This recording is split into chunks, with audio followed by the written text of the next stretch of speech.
اچھا آپ کو معلوم اگر کوئی مندر ہے، مندر میں اس کے کسٹم اور اس کے استعمال سے مندر ہو جاتی ہے. ہم اپنی نماز سے، اپنی درگاہ میں، خانقاہوں سے، استعمال سے نہیں ہوگا تو وقف با یوزر ہمارا نکال دیا جائے گا. کیوں نکالا جائے گا؟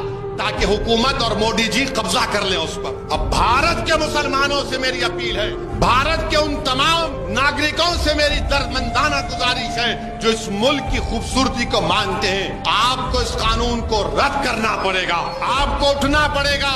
بلکہ میں تو بھارت کے تمام مساجد کے اماموں سے اپیل کر رہا ہوں، آپ جمعے کی خطبے سے پہلے اپنے بیانوں میں اس قانون کی مذمت کریے، بیدار کریے مسلمانوں کو جو خواب غفلت میں ابھی تک.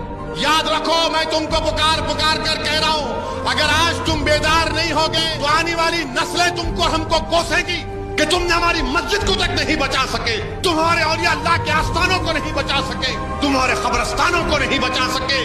جو ہمارے بزرگ اس قبرستان میں آرام کر رہے تم نے ان کو بھی برباد کر دیا.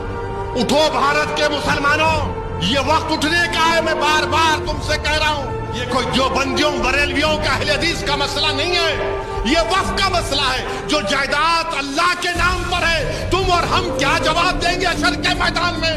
اس اللہ کے سامنے ہم کیا بولیں گے کہ پروردگار، جو ہم تیرے نام پہ چیز اس کو نہیں بچا سکے؟ کیا جواب دو گے آپ اور ہم؟ بتاؤ.